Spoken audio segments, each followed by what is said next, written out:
She shriek on my peak till I give her that peak that make her shriek. Her shrieks do be making me I'm at my peak and I'm about to... Fuck this. Loltad, is this what you wanted? Rambling aside, welcome back to Legit Level Review. My hair is very frizzy and greasy right now, as you might be able to see, and that is because the city of Richmond has had a boil water advisory for the second fucking time this year, meaning that I haven't been able to shower for the past 2 days. So yeah, that's been fun. As I kind of alluded to a second ago, I've been meaning to review a Loltad level basically since the inception of this series, and we all saw how that went. Back in the day, I was actually going to review Bad Trip, but of course I never got around to that due to my schedule being a worse trip than worse trip. Here's to hoping this is the last time the bit of me shitting on my upload schedule at the start of one of these has to happen. Let's go ahead and see how long it's been since the Cool Alien level review.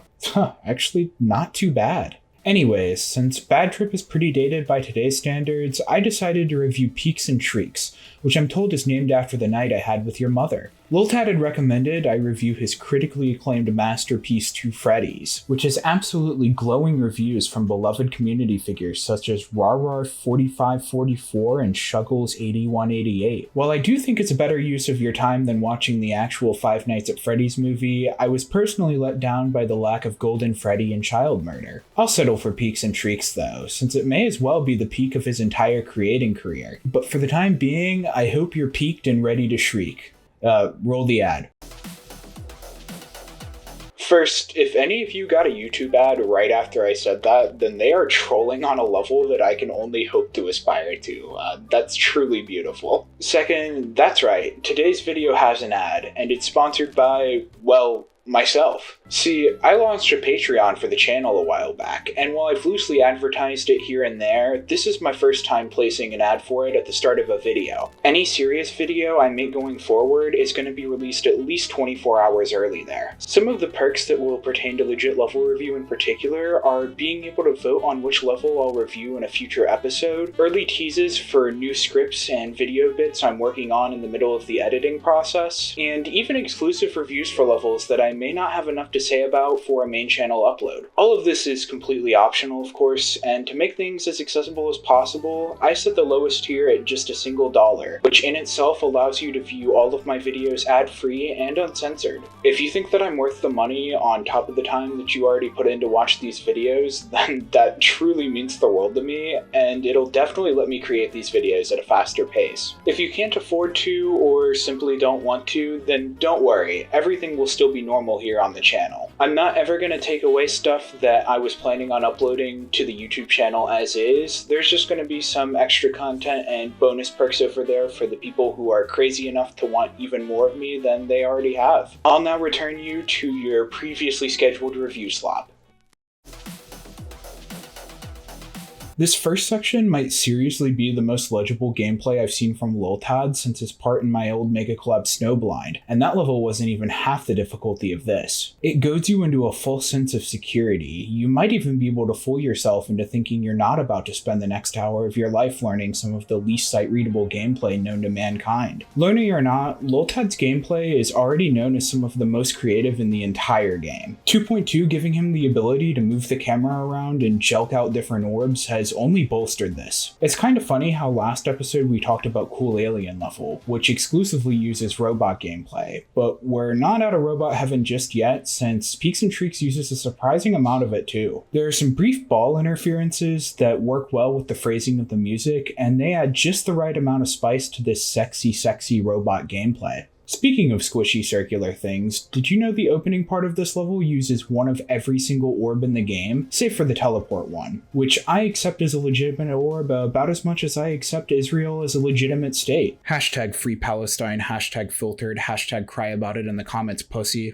I'm not sure if Loltad was sitting around with an orb checklist or something while he was making this part, but I really appreciate how diverse it is. Another thing this part does wonderfully is its usage of slopes. Seriously, if there are any any struggling gameplay creators out there looking to sauce up their flaccid layouts, good slope usage is basically sildenafil. Just don't make the big mistake of inverting your slopes, since some of you are still doing that in the Big 25 for some reason. You'll have us all soft in seconds. This is both the easiest section to play and to learn. It truly is like an anglerfish getting ready to lure you into the next part that is the memory cube. That's right, we have a sick memory cube, baby, and as I'm writing this script, it is May 24th, meaning that this is still plenty in time for memory. Go beat Nightshade. It also features Loltad. He has one of the best parts. Unlike the previous part, our memory maze is very intentional with what orbs it uses, primarily switching between pink and red, usually with a choice between the two for larger or smaller jumps. These are broken by small little pillar sections where you have to hold a singular cube input all the way up through them, stomping on each of their heads like they're poor little Goombas. These cube staircases are always stupidly satisfying to pull off, no matter what level they're in. The last component to this part are the slim platform sections that take place inside of the brick towers, and although they're the least memorable part of it for me, the platforms and other obstacles are all placed in a manner that make you time each of your jumps a little differently. Nothing here is ever as straightforward as it seems. Well, except for the giant staircase leading out of the part. If you manage to fuck this one up, then you're probably never getting here from zero to begin with. Aforementioned staircase takes us from one memory cube to one slightly less memory cube, and this one's even more fun than the first one was, which is saying a lot since there wasn't really anything wrong with the first one. This is clearly Loltad's excuse to play around with the spider orb as much as physically possible. He did that thing we all do whenever a new update drops, which is spamming a bunch of a new gameplay mechanic around to see how it works. Except if you're him, you do it and just make that an entire part in your new solo. This is my favorite part in the level. Each orb has its own unique timing that fits with the flow of the music so well that you feel less like you're tapping along to a Geometry Dash level and more like you're on the goddamn MIDI yourself. The spider orbs sometimes result in you getting slammed off the screen, and while this would be a sin coming from any other creator, we're dealing with peak, and there's always another red pad just off screen ready to shriek you back into the action instead of having to blindly click somewhere in the aether. The amount of moving objects that Loltad manages to cram in here is also done wonderfully. You normally expect at least one bug or awkward timing in a part that wiggles around like an epileptic kid, but due to careful construction, the only things you have to interact with that are actively moving at the same time are these two orbs that look like they're two nuts in a nutsack. What's not really my speed is this UFO. It's the only part of the level that feels like it borders on mediocre. It's still very playable. I mean, this is Loltad we're talking about here, but it loses the rhythm and flow it had so carefully established in exchange for what's borderline spam. If it weren't for the click indicators thrown down that'll keep you somewhat on pace if you're tapping to them, this would be a spam to win fuckfest thrown into the middle of an otherwise very creative layout. I think it's pretty telling that this is the only part in the level that actually relies on click indicators, unless you count like the 3 that are in the first ball part, which are clearly just used for air decoration. To give it some credit, there are a few different orb and portal combinations to keep click variety off of life support, and the little spider cameo thrown in at the end is a nice highlight, more of that sloped gameplay I was raving about earlier. In another strange coincidence to the level I reviewed last episode, Peaks and Shrieks also relies on an ascension gimmick for many of its parts, although joke's on you, it's a 2-trick pony this time. The UFO suddenly throws an Uno reverse card down on the table, and now we're roleplaying as that brain-dead cave diving club from The Descent. Women, am I right? The problem is, in the case of Cool Alien level, and even the first half of this one, the Ascension sections both had time to breathe. Unlike here, where your ass is thrust into the depths of hell as fast as it possibly could be. You feel like a pinball bouncing around the screen between all these different portals and platforms, half of which are switching your gravity into the opposite direction of what the rest of the part is trying to push you in. It feels very awkward and forced to me, compared to everything else at least, although some of you might enjoy the increased intensity and click speed. The first half of the drop is by far the most difficult section to talk about. There's so much going on. You're essentially in Hell's Blender with so many weird gameplay choices to choose from, so I'll start with the easiest to talk about, which are some more spam bits. Unlike the UFO I just got done venting about, these cookie clicker callbacks are all unique from one another and fit so much better with the song. The first of the four does feel a little awkward with how easy it is to fuck up. There's definitely a minimum input requirement that the others simply don't have. This meshes quite oddly with spam, but thankfully I never died here from zero, and it's the only nitpick I have for the rest of this otherwise fantastic part. Each of these individual spam bits are parts of larger chunks of robot gameplay, and said chunks of robot gameplay are easily the hardest parts in this entire level. Not only are we returning to the use every single orb and portal that Geometry 2.2 has to offer that we already saw in the first part, but we're operating under 4 times speed while using a game mode featuring a skill ceiling just high enough to be a major problem for anyone lacking the hand-eye coordination to throw a ball in a straight line. While this does feel like an oh shit moment when you're first starting to learn it, once you pass it a single time, you realize it's almost impossible to die anywhere with the exception of that one fuck-ass spam part I pointed out at the start of this section. I've talked a lot about robot in this video, but what good is technology if it can't get us into the sky? The swing copter comes crashing in like a wrecking ball to answer that question for us, and would it surprise you to learn it works great? The first two require you to do a weird double click in a spot that you definitely wouldn't think to, and figuring it out yourself feels so rewarding. This pink orb is also the single most satisfying click in the entire level. Even if you haven't tried it out yet, just listen to how it syncs with the music.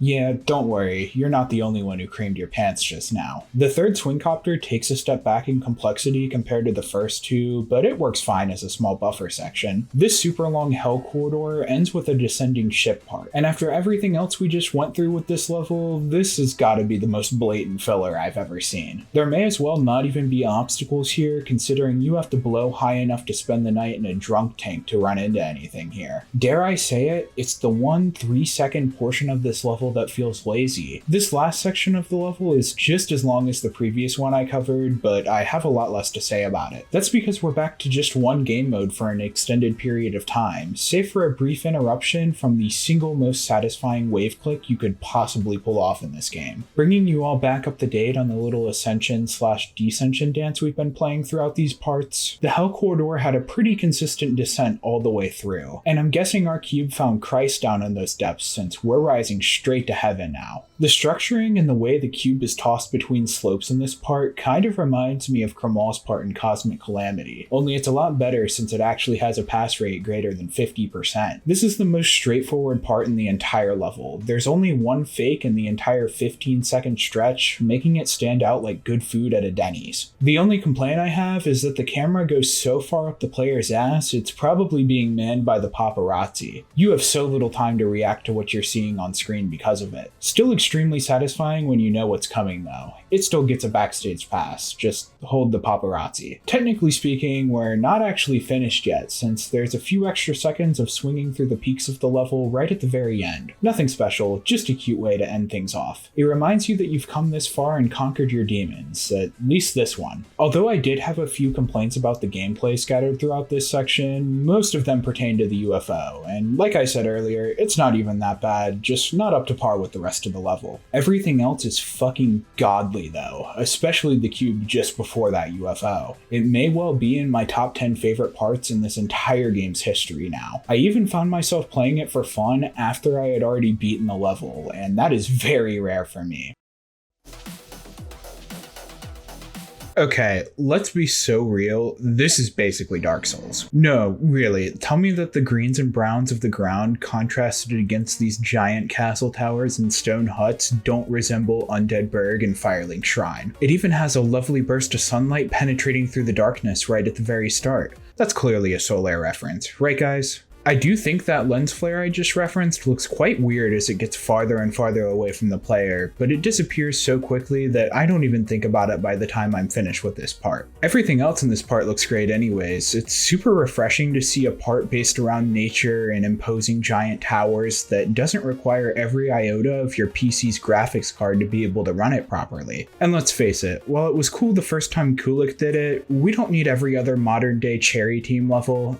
No, not that one. reusing the same assets from each of the previous levels over and over again. Remember kids, many of your favorite video games stuck out to you because of their unique or stylish art direction, not because you could see every individual crack on brick number 42,309. Or maybe you're just a boring motherfucker who gets more enjoyment out of real life on a screen rather than experiencing it yourself. That's an option too, I suppose. The layering here is fucking phenomenal, although for Loltad, that's to be expected. This part shines the most in its details, like the two colors of banners draped from any part they'll hang from, these cute skull torches, the kamikaze dragons, and special shout out to the big mama herself. All of this is made even more impressive when you take the structuring of the part into account. Seriously, show this to any other creator other than maybe a Kunakun and they'd fucking kill themselves. The transition out of this part and into the next one is super clean too. It's a nice way to justify the drastic color switch up. Speaking of which, we've reached the memory cube, and if we're keeping up with our Dark Souls analogy, then this may as well be Sen's fortress with all the crumbling bullshit going on around here. One thing I don't understand is why the moon has warts all over it. Gotta pop those little fuckers down like the tabs that come on top of a McDonald's drink and turn them back into craters. I love all of the unique little faces each of the pillars have. It adds so much character to the part. My personal favorite is the all-seeing and all-knowing Eye of Death and Destruction. Nice little cameo for Loltad to add here. Just like the first part, there's so many tiny and unique details that I'd have to double the length of this paragraph in order to list them all, but I'll still mention a couple that stick out to me. Like these sick-ass skull chandeliers, this fire effect used on the tower that's closest to the nearby volcano, and I'd be remiss not to mention the return of hit video game thirst trap himself, Balloon Boy. Probably Loltad making a nod to Freddy's. I always love to see creators referencing their old work. He's sitting atop his throne in luxury while his kingdom crumbles and burns around him. Surely this won't have any negative consequences for the lad. The only aspect of this part that feels out of place for me are the saw blades. They're barely visible as is, which sort of gives off a stars twinkling in the night vibe. But when you have a second to actually look at them, they're extremely under-detailed compared to everything else around them, and just feel slapped down to fill up space. They also take away from the subtle but very effective particle generator usage happening in the background. I don't know if these are supposed to be embers emanating from the nearby volcano or little fireflies zipping around the background of the part, but it looks fantastic either way. This part ends with us climbing the staircase that this town conveniently labeled as a mine shaft, but either they're mentally challenged or have been huffing way too much sulfur recently, because this shit is clearly an active volcano. Unlike the gameplay review, I'll be combining the cube and UFO that make up the build-up portion of the level, since they're actually quite visually similar. The first thing you notice with these parts is that the level drank a Red Bull and is jittering around like a crack baby. It's a little much in the cube in my opinion. It just does not need to be doing all this when the song is just beginning to escalate in intensity. I think movements are done so much more effectively in the UFO. Things actually become a little calmer there, or at the very least movements are limited to not being random platforms dropping 30 fucking feet at a time. Oh my god, they killed Balloon Boy, what the fuck?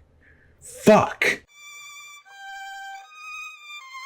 The T3 rocks and background lava falls in the UFO really make this part feel like we're actually in a volcano. And I love that so many of the structures here are bolted to and rotate with these giant gears. Between those and the anything's a dildo if you try hard enough candidate in the cube, it feels like some major Bowser's Castle shenanigans are happening here. Although with how well themed everything in this part is, the basic spikes just kinda hanging around do feel a bit silly. I think turning the glow off of them would have made them blend in a bit better at the very least. The blocks do become more complex once you enter the UFO. These warped metal blocks in particular are just straight up sex. They look fantastic. Even the basic spikes look good when they're warped along with everything else. If I'm really getting nitpicky, I don't think these big ass obsidian rocks blend with the plank structures below them. But the spider part that they're showcased in is like 2 seconds long and you probably won't even notice them on a casual playthrough. Fly high, Balloon Boy, tragically overthrown by his subjects and offered up to the magma deity inside the volcano by a village who foolishly thinks that they're not hours away from making Pompeii look like a warning. The transition from the bottom of the volcano to the depths of hell itself begins with this green portal of death or something. An apt name if you ask me, since it spawns a nice little Mario Kart glider to carry the player into the next part. Cute,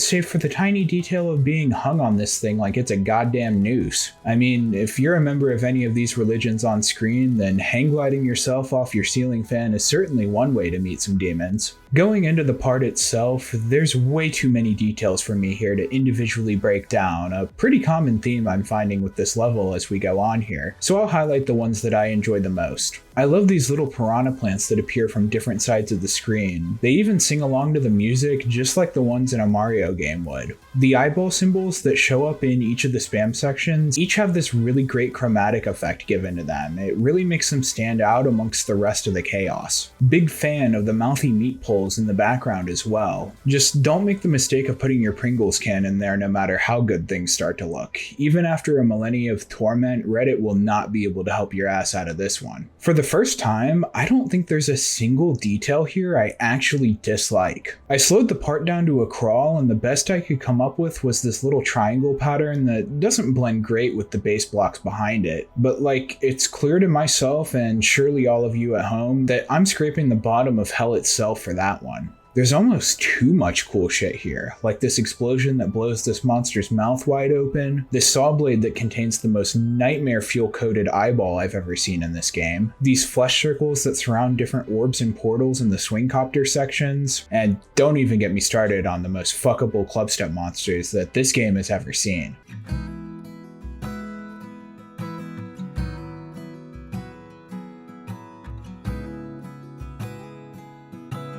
It's a masterpiece of movements and layering on top of everything else I just splurged about. Putting it all together, it's one of my favorite parts in the entire game. I'm sure that's not a surprise at this point. I guess it ends on a bit of a low note with the rainbow path laid out for the ship and these comically large lanterns feeling a little out of place compared to everything else. But after everything we've been through, I don't even care. We found the peak of peaks and shrieks down in the depths of hell itself. How's that for irony? The final part takes place in the dragon area, just had to keep the Dark Souls bit going, with the added little bonus of every dragon here tripping absolute dick. They look like my YouTube avatar. To get my biggest complaint here out of the way, I really don't like the texture of these blocks. I mean, that's not really Loltad's fault other than the fact that he chose to use them, but the way they were designed just doesn't really appeal to me. It certainly doesn't help that they look especially goofy when they're up or downscaled in order to fit within the confines of a structure. What I do adore are the dragons themselves. The one that rises up in the middle of the part to try to bite your ass out of the sky is definitely the most iconic,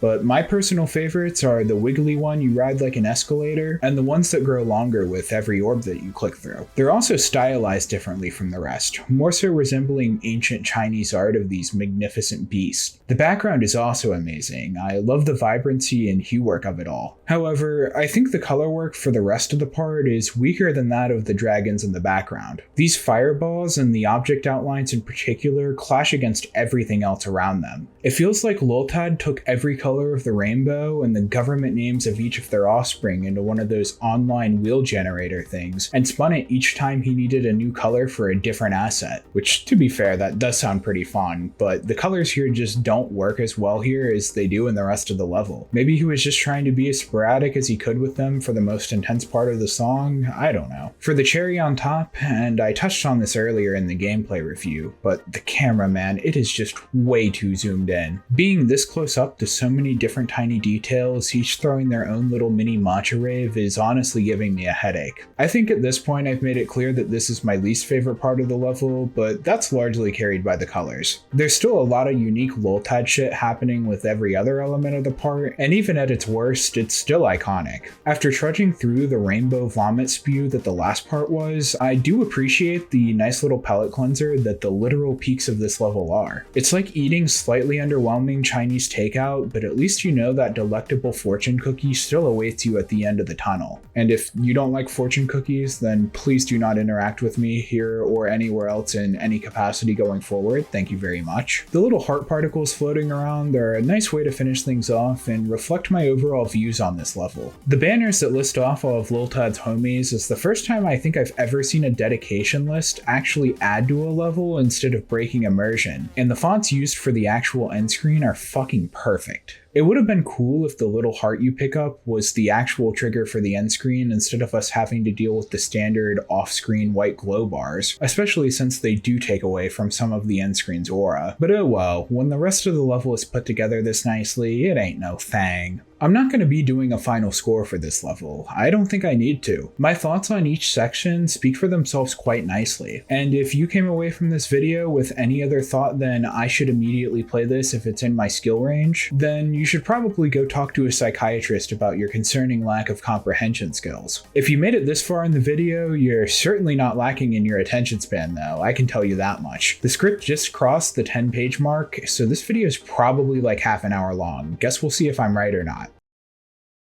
For those of you who made it to the end, you've definitely earned an opinion on whether you like the length that these videos are becoming. I've purposely been going into more detail than normal and changing the kinds of things I focus on compared to some of the earlier reviews I did. So if you do or don't like how long these episodes are becoming as a result, definitely let me know and I'll see if we can find a nice balance. That covers everything for today. Thank you guys so much for watching as always, and be sure to check out the Patreon if you want to see even more of the sexy hunk of a man I am than you already do. See you next time, guys. Peace.